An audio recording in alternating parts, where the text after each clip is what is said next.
السلام علیکم ورحمۃ اللہ وبرکاتہ۔ الصلاۃ والسلام علیک یا رسول اللہ، الصلاۃ والسلام علیک یا نبی اللہ، الصلاۃ والسلام علیک یا حبیب اللہ وعلی آلک واصحابک یا نور اللہ صلی اللہ تعالی علیہ وسلم۔ جو الحمدللہ سلسلہ وار ہمارا درس جاری ہے، آج ایک پورے عنوان کا جو آقا کریم صلی اللہ علیہ وآلہ وسلم کی مقدس ازواج کے متعلق جاری تھا، اس کا یہ آخری حصہ ہوگا۔ اس کی وجہ یہ ہے کہ کل تک 11 امہات المومنین کی زندگی کے مختصر سے گوشے ہم نے سماعت کیے، اور اب با اختلاف روایات حضور اکرم صلی اللہ علیہ وآلہ وسلم کی 2 کنیزیں بھی بیان کی جاتی ہیں، جن کو آقا کریم صلی اللہ علیہ وآلہ وسلم نے شرف سے نوازا۔ کچھ لوگوں نے اس میں اختلاف کیا ہے کہ جو حضرت ریحانہ بنت شمعون ہے تو یہ نکاح میں تھی یا کنیز تھی، اس پر اختلاف کیا گیا ہے، لیکن ہم اس اختلاف میں نہ جاتے ہوئے اکثر سیرت نگاروں نے حضرت ریحانہ بنت شمعون کو کنیزوں میں ہی شمار کیا ہے۔ اس لیے جن حضرات کو اس کی مزید تحقیق چاہیے وہ محققین کے اقوال کی طرف رجوع کریں۔ یہاں کوئی تحقیق پیش کرنا مقصد نہیں ہے، اور نہ میں کوئی محقق ہوں، بلکہ صرف اور صرف ازواج مطہرات کی معرفت حاصل کرنے کے لیے، تاکہ ان کی زندگی کیا تھی کچھ گوشیں اشارتاً ہمیں مل جائیں، تاکہ آقا کریم صلی اللہ علیہ وآلہ وسلم کا ازواج مطہرات کے ساتھ اور ازواج مطہرات کا آقا کریم صلی اللہ علیہ وآلہ وسلم کے ساتھ کیا انداز تھا، اور ازواج مطہرات کے ہم پہ کیا احسانات ہیں۔ بس اسی لیے ہم نے یہ آپ کے سامنے درس پیش کیا۔ آئیے چلتے ہیں اپنے درس کی طرف کہ حضرت ریحانہ بنت شمعون جو ہے، یہ قبیلہ بنو قریظہ سے ان کا تعلق تھا، اور یہ لوگ بنو قریظہ جو تھے یہ یہودی تھے، اور ان لوگوں کی شرارتوں کی وجہ سے ان پر جنگ جو وہ ان کے ساتھ کی گئی، اور بعد میں کافی ان کا نقصان ہوا، اور جو مال غنیمت میں خواتین آئیں ان میں سے جناب ریحانہ بھی تھیں، اور جناب ریحانہ جب حضور اکرم صلی اللہ علیہ وآلہ وسلم کے پاس لائی گئیں تو چونکہ یہ بہت خوبصورت تھیں، تو آقا کریم رؤوف الرحیم صلی اللہ علیہ وآلہ وسلم سے عرضی کی گئی کہ آپ ان کو اپنے لیے مخصوص فرما لیں، تو آقا کریم صلی اللہ علیہ وآلہ وسلم نے ان کو اپنے لیے مخصوص فرما لیا۔ یہاں یہ بات بہت قابل توجہ ہے کہ یہ حضور اکرم صلی اللہ علیہ وآلہ وسلم کے ساتھ رہیں۔ آقا کریم صلی اللہ علیہ وآلہ وسلم نے ان سے فرمایا، اگر تم چاہو تو اسلام قبول کر لو، اور اگر چاہو تو یہودیت پر رہو۔ حضرت ریحانہ نے اسلام قبول نہیں کیا، بلکہ وہ یہودیت پر قائم رہیں، اور بہت دنوں تک وہ اسی حالت میں رہیں، یہاں تک کہ آقا کریم صلی اللہ علیہ وآلہ وسلم نے ان کو اسی حالت میں رہنے دیا، چونکہ آقا علیہ السلام نے ان کو اختیار دیا تھا۔ دیکھیے، کوئی عورت تو پہلی کمزور صنف نازک، اور وہ بھی کنیز ملکیت میں آتی ہے، اس پر بھی اللہ کے حبیب علیہ السلام زور زبردستی نہیں کرتے بلکہ اختیار دیتے ہیں، اس لیے کہ زبردستی ہمارے مذہب میں نہیں ہے۔ تو یا اسلام قبول کر لو یا اپنے پرانے مذہب یہودیت پر رہو، اور اس نے پرانے مذہب پر رہنا اختیار کیا۔ آقا علیہ السلام نے کوئی سرزنش نہیں کی، کوئی ڈانٹا نہیں، کوئی زور نہیں دیا، کوئی مار پیٹ نہیں کی، بلکہ ان کو ان کے حال پہ چھوڑ دیا۔ پھر ایک دن ایسا ہوا کہ آقا کریم صلی اللہ علیہ وسلم کی ہر مرتبہ یہ تمنا ہوتی تھی کہ کاش اتنی خوبصورت یہ خاتون ہیں، اللہ تعالیٰ اس کے چہرے کو جہنم سے بچا لے اور یہ اسلام قبول کر لے۔ حضور علیہ السلام کی تمنا یہ تھی۔ ایک دن آقا کریم صلی اللہ علیہ وآلہ وسلم جو ہیں وہ تشریف فرما تھے اپنے صحابہ کے درمیان۔ اتنے میں ایک صحابی جن کا نام حضرت ثعلبہ بن شعبہ ہے، وہ حاضر ہوئے، اور حاضر جب وہ آ ہی رہے تھے تو حضور علیہ السلام کا چہرہ مبارکہ ایسے چمکنے اور دمکنے لگا جیسے 14ویں رات کا چاند۔ تو صحابہ کرام نے حضور علیہ السلام کی طرف توجہ کی، تو صحابہ کرام نے عرض کی آقا اس خوشی کی وجہ؟ تو سرکار علیہ السلام نے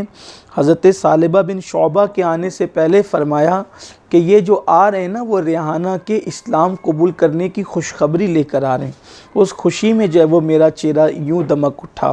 اور پھر جناب ثعلبہ بن شعبہ تشریف لائے تو آقا کریم صلی اللہ علیہ وآلہ وسلم کے کان میں کچھ کہا، تو آقا علیہ السلام نے پھر یہ فرمایا کہ دیکھو میں نے کہا تھا نا کہ یہ ریحانہ کی اسلام کی قبولیت کی خبر لے کر کے آ رہے ہیں، تو ایسا ہی ہے۔ اور پھر حضور علیہ السلام نے جو ہے وہ ان کے اسلام کی خبر صحابہ کرام کو پہلے ہی دے دی تھی، اور پھر ان کے آنے کے بعد مزید اعلان فرمایا۔ یہ حضرت ریحانہ رضی اللہ تعالیٰ عنہ کا مختصر سا تعارف تھا، اور امہات المومنین کی طرح حضور علیہ السلام نے ان کو جب شرف صحبت سے نوازا تو یہ اخلاق، کردار، تقوی، پرہیزگاری میں بھی اللہ تعالیٰ نے ان کو بلند مقام عطا فرمایا تھا۔ لیکن آقا کریم صلی اللہ علیہ وآلہ وسلم کے حرم میں یہ 5 ہجری میں آئی، اور آقا کریم صلی اللہ علیہ وآلہ وسلم کے وصال مبارک سے 10 مہینہ قبل انہوں نے مدینہ منورہ میں انتقال فرمایا، اور جنت البقیع میں یہ دفن کی گئیں۔ بہت اختصار کے ساتھ ہم نے کام لیا ہے، اس لیے کہ آج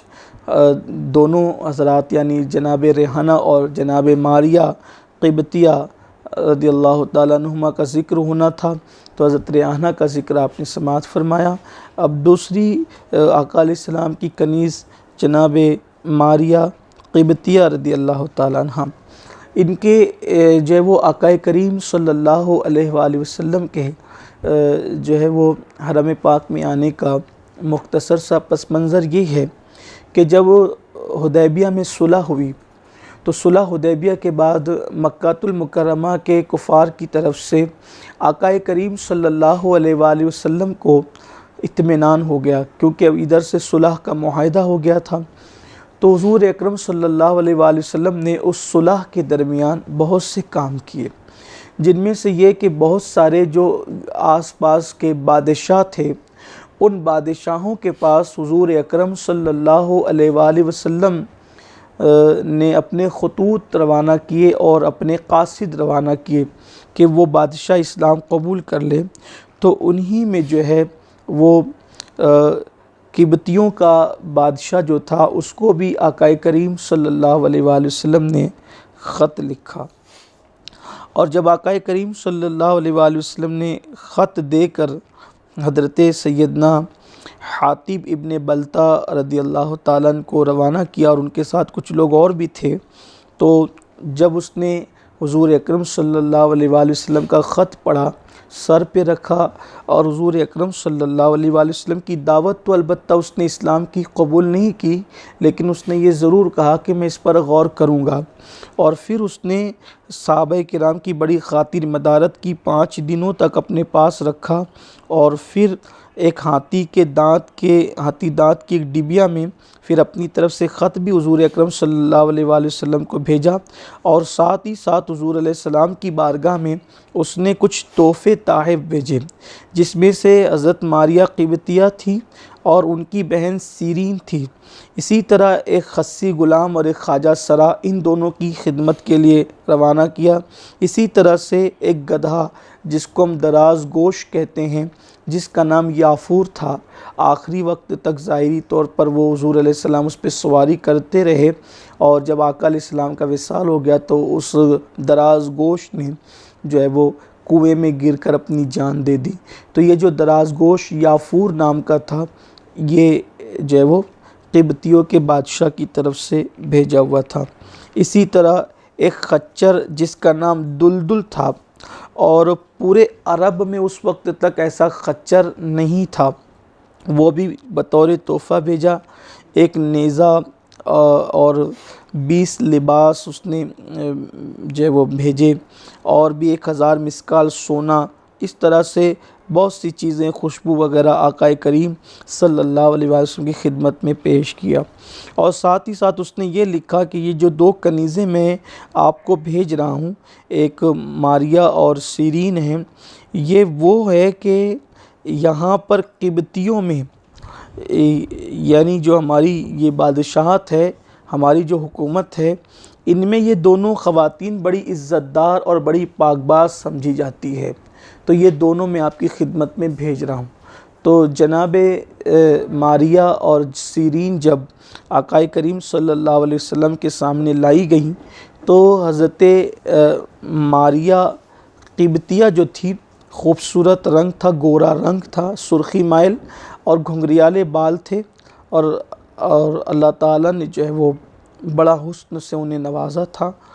تو آقا علیہ السلام نے ان کو اپنے لیے اپنے پاس قبول فرمایا، اپنے پاس رکھا، اور جناب سیرین جو ان کی سگی بہن تھی،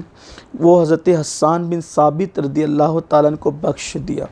جن سے حضرت حسان کے گھر میں عبد الرحمن پیدا ہوئے۔ آقا کریم صلی اللہ علیہ وآلہ وسلم کے اس یافور کا تذکرہ بھی سن چکے ہیں آپ، لیکن ساتھ ہی ساتھ یہ بھی کہ وہ جو خچر تھا، آقا علیہ السلام نے اس کو اپنی سواری کے لیے خاص کیا تھا۔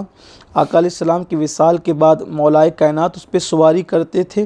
اور مولا کائنات کی شہادت کے بعد امام حسن مجتبیٰ اس پر سواری کرتے رہے، اور وہ خاندان رسول میں وہ خچر رہا، حتیٰ کہ وہ بھی حضرت امیر معاویہ کے دور میں وہ خچر فوت ہوا۔ حضرت ماریا حضور علیہ السلام کے یہاں رہیں، آقا علیہ السلام نے ان کو ازواج مطہرات جیسا ان کے ساتھ سلوک فرمایا، اور چونکہ یہ قبطی لوگ مصر کے جو ہے وہ عیسائی تھے، اور ان کا نسب بھی جو ہے وہ بڑا اعلیٰ تھا، اور اعلیٰ نسب کے یہ لوگ تھے، اور یہ جو قبطی ہوتے ہیں نا، یہ وہ لوگ ہیں کہ یہ خاندان حضرت سیدہ ہاجرہ جو حضرت ابراہیم علیہ السلام کی بیوی اور حضرت اسماعیل علیہ السلام کی والدہ تھی، تو یہ ان کے وہ والا نسب ہے، حضرت سیدہ ہاجرہ رضی اللہ تعالیٰ۔ اسی لیے حضور علیہ السلام اکثر فرمایا کرتے تھے کہ حضرت اسماعیل علیہ السلام کی والدہ اور میرے فرزند ابراہیم کی والدہ یعنی ماریا دونوں ایک ہی قوم سے ہے۔ اور ام المومنین حضرت سیدہ عائشہ صدیقہ فرماتی تھیں کہ جتنا رشک مجھے ماریا پر آتا تھا، اتنا رشک مجھے کسی عورت پر نہیں آتا تھا، اس لیے کہ اللہ نے ماریا کو حسن بھی دیا تھا اور سیرت سے بھی نوازا تھا۔ بڑی پاک باز اور نیک سیرت یہ خاتون تھیں، اور ان کی خصوصیت اور خاص بات ان کی یہ ہے کہ حضور اکرم صلی اللہ علیہ وآلہ وسلم کی جتنی اولادیں ہوئی، وہ ساری اولادیں صرف اور صرف ام المومنین سیدہ طیبہ طاہرہ خدیجۃ الکبریٰ کے بطن اطہر سے ہوئی۔ لیکن پھر بعد میں کسی ازواج مطہرہ سے حضور علیہ السلام کو اولاد نہیں ہوئی، لیکن یہ خصوصیت حضرت ماریا قبطیہ ہے کہ اللہ تبارک و تعالیٰ نے حضرت ماریا قبطیہ کے بطن پاک سے حضور اکرم صلی اللہ علیہ وآلہ وسلم کو ایک بیٹا عطا فرمایا، جن کا نام حضور علیہ السلام نے اپنے جد ابراہیم علیہ السلام کے نام پر ابراہیم رکھا۔ اور جس وقت ولادت ہوئی حضرت سیدنا ابراہیم کی، تو آقا علیہ السلام نے فرمایا، اے مدینے والو، آج میرے گھر میں جو ہے وہ بیٹا پیدا ہوا ہے، اور میں نے اپنے دادا حضرت ابراہیم علیہ السلام کے نام پر ان کا نام ابراہیم رکھا ہے۔ دیکھیے یہاں ہمیں یہ بھی پتہ چلتا ہے کہ آقا کریم صلی اللہ علیہ وآلہ وسلم کے پاس ناموں کی کوئی کمی نہ تھی، لیکن یہاں بھی ہمیں اسوہ مل رہا ہے کہ اپنے بچوں کے نام بھالو بندر جیسے ناچنے والے ہیرو ہیروئن کے نام پر رکھنے کی بجائے اپنے بچوں کے نام اپنے اجداد کے نام پہ، اپنے پرخوں کے نام پہ، اپنے اسلاف کے نام پہ، اور بالخصوص وہ اسلاف جو نیک متقی پرہیزگار تھے، خاص طور پر اولیاء کرام، صحابہ کرام، اہل بیت اطہار، انبیاء علیہم السلام، ان کے نام پر اپنے بچوں کے نام رکھیں۔ ہمارے بزرگوں نے یہ بھی فرمایا ہے کہ جس بزرگ کی محبت میں ان کے نام پر بچوں کے نام رکھے جاتے ہیں تو ان بزرگوں کے نام کی تاثیر ان بچوں پر ظاہر ہوتی ہے، یہ بات ہے۔ اس لیے اپنے بچوں کے نام اپنے اسلاف کے نام پہ رکھیں، بالخصوص جو ہے صحابہ کرام، اہل بیت اطہار، انبیاء کرام، اولیاء کرام، علماء کرام، ان کے نام پہ۔ بلکہ ایک روایت میں تو یہ بھی آتا ہے کہ ایک بندہ جو ہے وہ جہنم میں جا رہا ہوگا، اس وقت اس سے کہا جائے گا کہ یہ بندے کو بلاؤ، تو وہ آئے گا تو فرمایا جائے گا کہ تیرا نام کیا ہے؟ تو وہ بندہ کہے گا میرا نام فلاں ہے، تو اللہ تعالیٰ فرمائے گا کہ اسے بخش دو، یعنی اس کو بخش دیا گیا، اسے جنت میں لے جاؤ۔ فرشتے کہیں گے مولا کیوں؟ اس کو نام پوچھ کر جنت میں ارشاد ہوگا کہ اس کا نام میرے فلاں محبوب اور مقبول بندے کی نسبت سے رکھا گیا تھا، اس لیے اس نام کی وجہ سے اس کی مغفرت کی جا رہی ہے۔ اور پھر حضور علیہ السلام نے تو خود بھی فرمایا کہ تمہارا کیا بگڑتا ہے کہ تمہارے گھر میں 3 بیٹے ہوں اور تینوں کا نام محمد ہو۔ آقا علیہ السلام نے تو یہاں تک فرمایا کہ جس نے میری محبت میں اپنے بیٹے کا نام محمد رکھا تو اللہ اس پر بھی اور اس کے بچے پر، دونوں پر جہنم کی آگ کو حرام فرما دے گا۔ تو اس لیے میری گزارش ہے کہ اپنے سب بچوں کا نام محمد رکھیں۔ لیکن اب آپ کہیں گے پہچان کیسے ہوگی؟ تو پہچان کا طریقہ یہ ہے، پیدائشی نام، ہمارے بزرگوں کا طریقہ یہ تھا، پیدائشی نام محمد رکھتے تھے، پھر پہچان کے لیے کبھی حسن کہہ دیا، پہچان کے لیے کبھی عبداللہ کہہ دیا، کبھی عبد الرحمن کہہ دیا، تو یعنی محمد عبداللہ، محمد عبد الرحمن، محمد حسن، محمد حسین، محمد علی، یعنی محمد رہے اور ساتھ ہی ساتھ جو ہے وہ دوسرے سب نام پہچان کے لیے ہو۔ لیکن جو پہچان کے لیے بھی ہونا تو وہ عینی ٹینی نہ ہو، بلکہ پہچان کے لیے بھی جو نام ہو بڑے خوبصورت ہو۔ اس لیے کہ بہت سارے بچے اپنے ماں باپ کو کوستے ہوں گے بیچارے کہ ہمارے ماں باپ نے ہمارے ساتھ کیا ظلم کیا کہ ہمارے نام پتہ نہیں کیسے کیسے رکھ دیے۔ تو اس لیے ایسے خوبصورت نام رکھو، بامانہ اور اچھے نام رکھو تاکہ آپ کے بچے آپ کو دعا دے۔ بلکہ آقا علیہ السلام نے فرمایا یہ تمہارے بچوں کا تم پر حق ہے کہ جب بچہ پیدا تو اس کا اچھا نام رکھو، اس کی اچھی تربیت کرو اور اچھے گھرانے میں اس کی شادی کر دو۔ اس لیے اپنے بچوں کا نام اچھا رکھیں۔ تو آقا کریم صلی اللہ علیہ وآلہ وسلم نے فرمایا کہ میں نے اپنے بیٹے کا نام اپنے جد حضرت ابراہیم علیہ السلام کے نام پر ابراہیم رکھا۔ جس دن حضرت ابراہیم پیدا ہوئے، حضرت جبریل علیہ السلام جب مبارکباد دینے کے لیے آئے تو اس طرح سلام کیا، السلام علیکم یا ابا ابراہیم، یعنی یا ابا ابراہیم کہہ کر حضرت جبریل علیہ السلام نے جو ہے وہ سلام کیا۔ اس طرح جو ہے وہ حضرت ابراہیم علیہ السلام کی والدہ یعنی سیدہ ماریہ قبطیہ نے بڑی شان پائی۔ جس دن ابراہیم علیہ السلام پیدا ہوئے ساری ازواج رشک کر رہی تھی کہ کاش کی سعادت ہمیں نصیب ہوتی کہ ہم نبی پاک کے بیٹے کی ماں بنتی، اور بالخصوص حضرت حفصہ اور حضرت عائشہ یہ دونوں خاص رشک کرتی تھی حضرت ماریہ کی قسمت پر۔ لیکن اللہ تبارک و تعالیٰ نے یہ شرف حضرت ماریہ قبطیہ کو عطا فرمایا تھا، اور اللہ اپنے فضل سے جس کو چاہتا ہے حصہ عطا فرماتا ہے۔ 7ویں دن آقا علیہ السلام نے عقیقہ بھی کیا، ان کے بال بھی اتروائے، ہم وزن چاندی گربہ مساکین میں تقسیم فرمائی، اور جو ہے وہ پھر بالوں کو زمین میں دفن کروا دیا۔ پھر اب چونکہ حضرت ابراہیم کی ولادت ہوئی تھی، کیونکہ حضور علیہ السلام کے گھر بہت عرصے کے بعد بچے کی ولادت ہوئی تھی، تو مدینہ منورہ کی ہر عورت یہ چاہتی تھی کہ دودھ پلانے کا شرف وہ حاصل کرے، لیکن اللہ تبارک و تعالیٰ نے یہ شرف بھی جو ہے وہ جس خاتون کو نصیب فرمایا، اور وہ بڑی خوش بختی کا اس پر وہ کرتی تھی حضرت ام بردہ رضی اللہ تعالیٰ عنہ، تو ان کو اللہ تعالیٰ نے شرف عطا فرمایا، اور پھر آقا کریم صلی اللہ علیہ وسلم کے شہزادے حضرت ابراہیم ان کے گھر دے دیے گئے۔ ان کا گھر مدینہ منورہ سے دور کے فاصلے پر ایک نخلستان میں تھا، اور وہ نخلستان کسی اور کا تھا۔ حضور علیہ السلام نے دودھ پلانے کے عوض میں وہ پورا نخلستان جو ہے وہ یعنی کہ ان کو عطا فرما دیا تھا، دے دیا تھا۔ اور پھر آقا علیہ السلام گاہے گاہے ملنے کے لیے جاتے تھے۔ حضرت انس بن مالک کہتے ہیں کہ ام بردہ کا جو شوہر تھا وہ لوہار تھا، اور وہ جو ہے وہ لوہے کی بھٹی سے جو ہے وہ کام کرتا تھا۔ آقا علیہ السلام جب جاتے تھے تو پورے گھر میں دھواں بھرا رہتا تھا، پھر بھی اپنے شہزادے کو لے کر حضور بہت پیار کرتے تھے۔ انس بن مالک کہتے ہیں ہم نے حضور علیہ السلام سے زیادہ اپنے گھر والوں سے پیار کرتے ہوئے کسی کو نہیں دیکھا۔ اپنے بچوں سے پیار تو سبھی کے لیے تھا، لیکن گھر والوں کے لیے خصوصی۔ اور پھر ایک دن ایسا آیا کہ حضرت عبد الرحمن ابن عوف کہتے ہیں کہ ان کی طبیعت علیل ہو گئی، اور صرف جو ہے وہ 16 مہینے کی عمر میں حضرت سیدنا ابراہیم کا وصال ہو گیا۔ اور جب وصال ہوا تو حضور علیہ السلام کی آنکھوں میں آنسو تھے، تو صحابہ کرام نے عرض کیا کہ یا رسول اللہ آپ بھی رو رہے ہیں جبکہ آپ نے ہمیں رونے سے منع فرمایا ہے۔ تو آقا علیہ السلام نے فرمایا یہ محبت کے آنسو ہے، میں نے تمہیں جو رونے سے منع فرمایا وہ نوحہ کرنا اور بین کرنا یعنی چیخ پکار کر کے اللہ کی شکایت کرنا، اس طرح رونے سے منع فرمایا ہے۔ اگر خاموش آنسو بے تکلف کسی کی آنکھ سے نکلتے ہیں تو اسلام میں اس کے لیے ممانعت نہیں ہے، کیونکہ یہ محبت کا تقاضا ہے، اور محبت کے تقاضے میں آنسو نکلتے ہیں۔ اور پھر حضرت ابراہیم کا جب وصال ہو گیا تو آقا علیہ السلام نے فرمایا اگر ابراہیم حیات ہوتے تو اللہ تعالیٰ کے وہ نبی ہوتے، مگر لا نبی بعدی، میرے بعد کوئی نبی نہیں ہے۔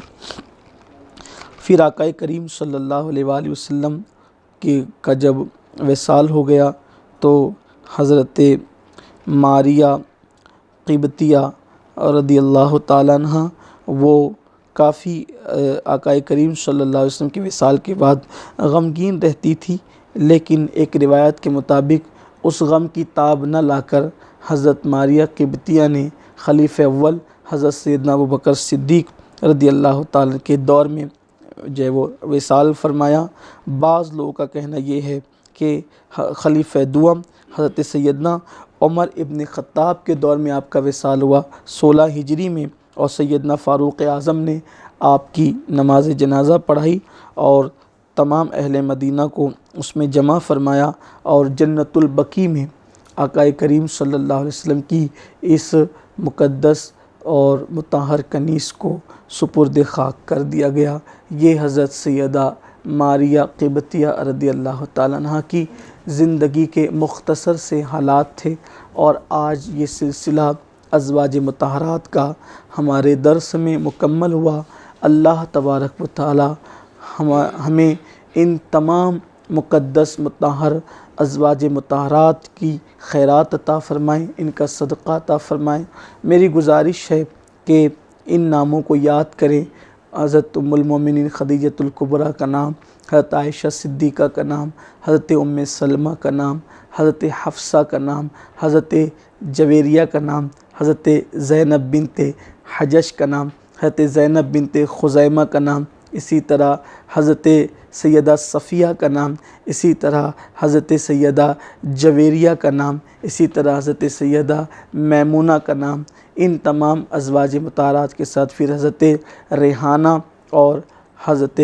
سیدہ ماریہ قبطیہ، ان ساری ازواج مطہرات کا نام یاد کریں، اور حضور اکرم صلی اللہ علیہ وآلہ وسلم کی ان ازواج مطہرات کے وسیلے سے دعا کریں۔ میں اکثر اپنے قائد، اپنے امیر محترم سے سنتا ہوں کہ جب بھی کوئی بلا، کوئی پریشانی اور مصیبت آئے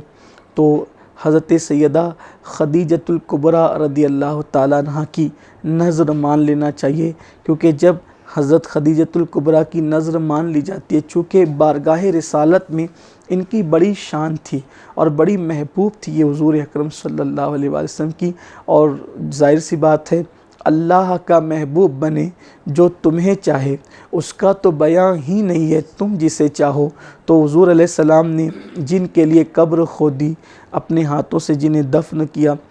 حضور علیہ السلام نے کسی بھی میت پر 3 دن سے زیادہ غم کرنے کی اجازت نہیں دی، لیکن ماں خدیجہ سے پیار کتنا تھا کہ ان کے وصال کے پورے سال کا نام حضور علیہ السلام نے عام الحزن رکھا۔ دیکھیے ایک چیز ہے، کسی دن کو بطور غم، کسی دن میں غمگین ہونا الگ بات ہے، کسی دن میں غمگین ہونا الگ بات ہے، اور اس دن کا نام یوم الحزن رکھ دینا ایک الگ بات ہے۔ بھئی غمگین تو آدمی ہوتا ہی رہتا ہے، لیکن یہ ماں خدیجۃ الکبریٰ سے کس قدر پیار تھا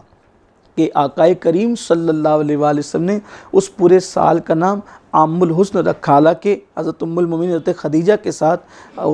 مولائے کائنات کے والد حضرت ابو طالب کا وصال بھی ہوا تھا، تو دونوں وجوہات تھی، تو پورا وہ جو ہے وہ آپ سیرت میں اور تاریخ میں اٹھا کے دیکھ سکتے ہیں۔ عام الحزن رکھا، چونکہ اس وقت میں حضرت خدیجہ پہ بات کر رہا ہوں تو اسی لیے میں ان کا ذکر کر رہا ہوں کہ عام الحزن پورے سال کا نام رکھا اور غم کا سال اس کو قرار دیا۔ آج بھی تاریخ میں، سیرت میں اہل سیر نے اس سال کو عام الحزن کے نام سے ہی یاد کیا ہے۔ تو یعنی کتنی محبت تھی کہ پورے سال کو عام الحزن آقا علیہ السلام نے قرار دیا۔ تو یہ محبت کا تقاضا ہے۔ آقا کریم صلی اللہ علیہ وآلہ وسلم ان کے وصال کے بعد جیسے ان کی سہیلیوں کے ساتھ اس نے سلوک، ان کے رشتہ داروں کے ساتھ اس نے سلوک، تو اگر کوئی ایسی مشکل گھڑی آ پڑتی ہے تو جیسے ہم کبھی حضور غوث پاک کی نظر مانتے ہیں، حضرت غریب نواز کی نظر مانتے ہیں، سید سالار مسعود غازی کی نظر مانتے ہیں، اسی طرح حضرت جو ہے وہ بابا شرف الدین یعنی حضرت بو علی شاہ قلندر کی نظر مانتے ہیں، مختلف بزرگوں کی نظر مانتے ہیں۔ یہ بات میں سنیوں سے کہہ رہا ہوں، جو لوگ دلیل مانگتے ہیں میں ان سے بعد میں گفتگو کروں گا، وہ بعد میں بات ہوگی، لیکن جو اہل عقیدت ہے، اہل محبت ہے، ان سے بات ہو رہی ہے۔ تو ہم لوگ ان کی بھی نظر مانیں، ماں خدیجہ کی، ماں عائشہ کی، اس لیے کہ یہ اور ازواج مطہرات کی، یہ وہ لوگ ہیں کہ حضور علیہ السلام ان کو بہت چاہتے تھے، اور تمام ازواج مطہرات میں جو حضرت خدیجہ کو چاہا ہے وہ بالکل الگ بات ہے، حضرت ماں عائشہ کو ان کے بعد جو چاہے وہ بھی ایک الگ بات ہے۔ تو ان کے ناموں سے دعائیں کریں، ان کے نام کے وسیلے سے دعائیں کریں، انشاءاللہ تعالی ان کی برکتیں نصیب ہوگی۔ اللہ سے دعا ہے کہ اللہ ہمارے بزرگوں سے ہماری نسبتوں کو مضبوط فرمائے، اور آج ہم دعا کرتے ہیں کہ اللہ تمام ازواج بالخصوص حضرت خدیجۃ الکبریٰ ماں عائشہ کے صدقے میں اللہ اس بلا کو، اس وبا کو ختم کر دے، اور اللہ اس بلا وبا سے ہم سب کی حفاظت فرمائیں۔ اور گفتگو کے درمیان اگر کوئی غلطی، لغزش، خطا ہو گئی ہو تو اللہ پاک اپنے حبیب صلی اللہ علیہ وآلہ وسلم کے صدقہ و طفیل معاف فرمائیں، اور اللہ تعالیٰ اس چھوٹی سی کاوش کو قبول فرمائیں۔ السلام علیکم ورحمۃ اللہ وبرکاتہ۔ رسالت کے پروانوں ہر سنیچر کو بعد نماز عشاء سنی دعوت اسلامی کے عالمی مرکز اسماعیل حبیب مسجد میں سنی اجتماع ہوتا ہے، تو آپ حضرات پابندی کے ساتھ اس میں شرکت فرمائیں۔ سنی دعوت اسلامی کی ویب سائٹ sunnidawatisllami.net پر وزٹ کریں اور بہت ساری دینی معلومات حاصل کریں۔